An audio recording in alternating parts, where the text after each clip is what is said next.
Ito po ang ating napagandang Reds Baby Jive single stroller to double stroller. Ayan. So, okay na baby? Sige, baba ka na. So, ayan. So, this already washed and ready to use. Wala po itong faded, wala siyang discoloration. So, ayan. As you can see, yung baby namin, nasa toddler seat siya sa baba for second seat. Ayan. So, pwede kasing lagyan ng double seat yung baba niya. Okay? So, for example, meron kayong upcoming baby. Ayan. So, pwede na siyang lagyan ng second seat sa baba. Doon si toddler and then si newborn sa taas. Okay? Meron siyang kasamang carry cot. Okay? Tapos, pagka toddler si baby, around 6 months old, medyo nakakaupo na siya, nakakaliyad. Pwede na siyang tanggalin tong carry cot, palitan na po yung kanyang sitting position. Okay? Sitting pad po niya. So, pakita natin yung details po niya one by one. 3-in-1 siya. So, napakaganda po nito, napaka-cute ito. Jackpot ang makuha po nito. This is Australian brand. Okay? So, unahin natin yung kanyang carry cot. Ayan. Blue na blue siya. Okay? So, meron siyang mosquito net dito. So, pwede nyo siyang tanggalin yan.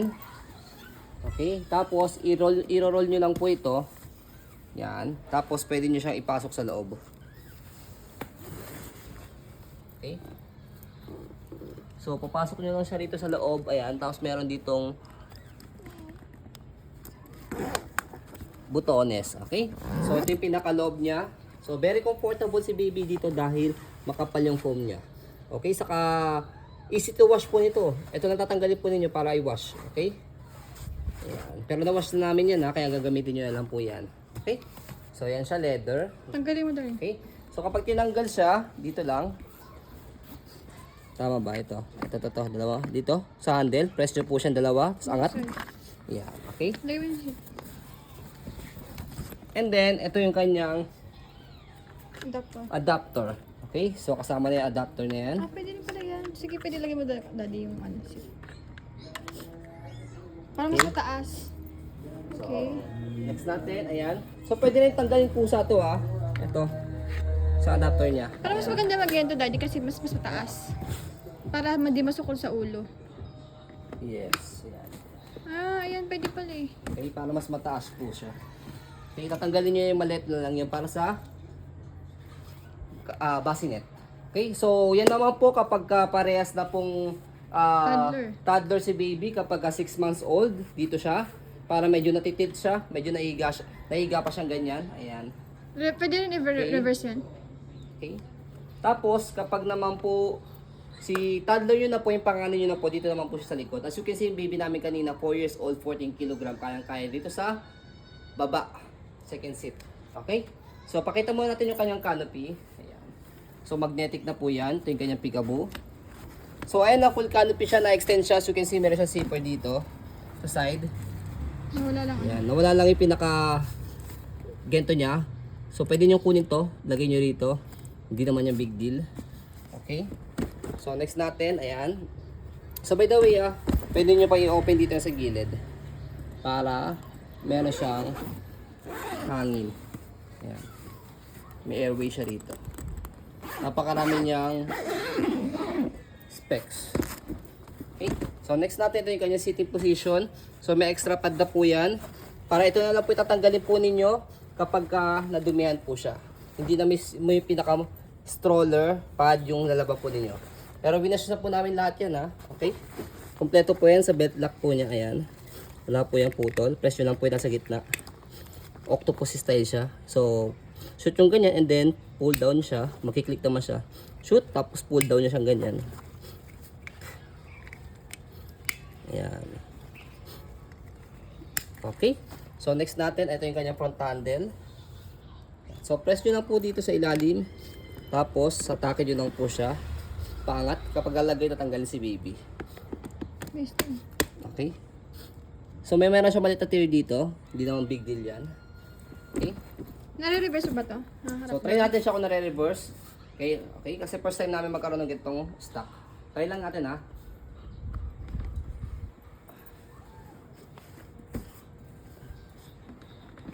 So, pwede naman siya, kaso nga lang di pwede alanganin dahil matatamaan si baby. Sige, higa mo, try mo higa. Pwede naman. Pag nakahiga. So, ayan, siguro, pagka 6 months old, Yan, pag nakahiga, pwede naman siyang ganyan. Okay? Pag gusto mong pahiga ni Bunso, okay, pwede nyo siyang baliktarin na ganyan. Okay, so many ways to use. Okay? So next naman natin is yung kanyang second seat. Yung likod mayroon pang basket. So sa likod ng first seat, ayan, meron siyang mga pocket dito, lagayan ng tumbler. Ayan, lagayan dito ng wipes. O anything na pwede kayong maglagay dyan. Ito, tapos ito, for adjustment, for semi-reclined, for fully reclined. Ayan, dito siya. Angat nyo lang po yan. And then next natin for second seat, ayan. Canopy. So fixed na po siya, nakaganyan na, nakaupo ng maayos. Naka-sitting position. Belt lock, wala po yung putol ulit. Okay. Yan. So pakita natin talaga natin siya para at least wala pong problema sa inyo kapag pinag-deliver wala siyang putol.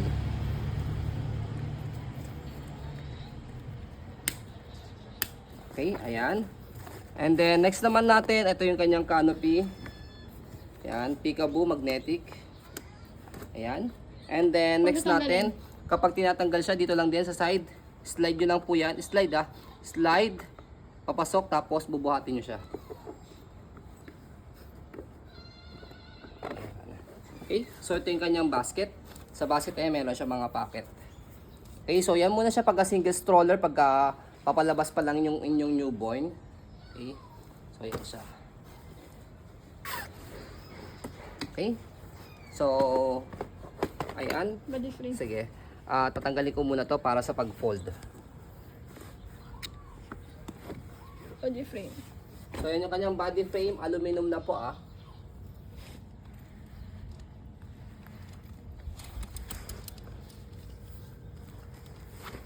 Stopper, daddy. Stopper, ayan, kulay pula. Ayan, all goods, functionable siya. Tapos, yung harapan, yung footrest niya, ito yung kanyang gulong sa harapan.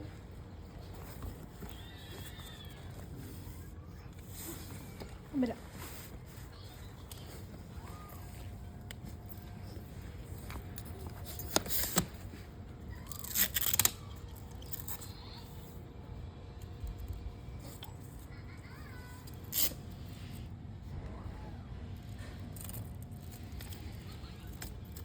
Adjustable pa to, itong leg rest. Yan. Pwede siya taas, pwede siya ibaba. Pagka nakaupo, Adjustable. nakahiga si baby. Okay, tapos itong kanyang handle, adjustable siya. Kaya bagay din po ito sa mga matangkad na mga parents. Ayan. So dito lang siya, angat lang siya rito. Ayan. So unang position, pangalawa, pangatlo. So hanggang 3 position siya. So Handle. pakita natin yung handle niya. Ayan. So sa handle niya meron siyang tier na ganito or Back. parang siya ng bakbak na ganyan. Yung color Ayan. brown. Okay. Oh, pero hindi naman siya big deal kumbaga hindi siya yung bakbak na Mabilis ng back. Oo. Kumbaga nakadikit talaga siya. Ayan. Lagyan na ng bag hook. Oo. Ayan. So, hindi lang namin mahanap yung universal naming tawag dito. Cover. Cover rito. Nabibilhan naman. Bilan nyo lang sa Shopee, meron yun. Yung magandang brand na bilhin nyo syempre dahil maganda yung stroller. Kasi pag binili lang pa po namin siya, mas matataasan pa po namin yung presyo niya. Kaya kayo na po bahala. Ayan. Okay? So, next natin, ayan. So, by the way, meron siya itong foot map Ito. Foot map. So, dito yan. Ginagamit lang naman to sa ibang bansa kasi siyempre sa Australia, Tatanggalin nyo yung isang pad. sa Australia malamig, dito naman sa Pilipinas hindi. So kahit hindi nyo nalagay yan, optional lang naman po yan. Fold. Okay? So sa pag-fold po sa kanya, ganito lang. Fold mo natin yung kanyang stroller. Ayan. Tapos, baba natin to.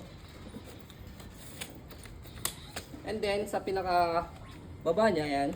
So, pe-press nyo lang po ito, paangat. Tama ba? Ayan. Tapos, Tatanggalin natin ang seat. so, inaaral pa namin on the spot ngayon. Kasi ngayon lang kami nagkaroon nito. Hindi mo mapa-fold kasi yung seat. Seat nga ni. Tatanggalin ba yung seat nun? Oo, tagalin mo yung seat. Hindi mo mapa-fold eh. Sige, tanggalin natin. Ito yung adapter. Mukhang sasabit.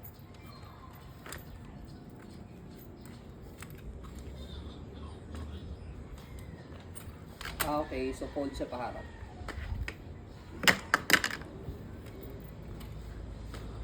Ayan. So fold siya paharap na gano'n. Okay? So yan, tapos patong-patong nyo na lang to, yung pinakasip niya sa ibabaw kapag ilalagay po ninyo siya sa sasakyan. Patong mo na.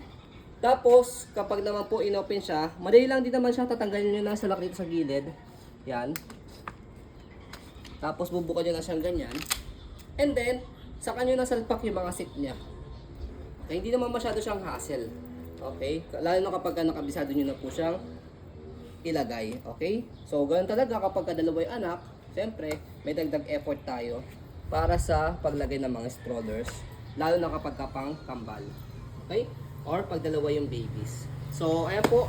As you can see, very details po kami sa pong pag-video kasi amin shop policy. No refund, no exchange. What you see is what you get. So, yun po, maraming salamat. Isa lang po itong gentong stock sa gentong style. So, sa lahat po na nagpapanap sa amin, pauna na lang po kayo, message po agad kayo sa amin. Ayan. So, ayan po, maraming salamat. Have a nice end. God bless po.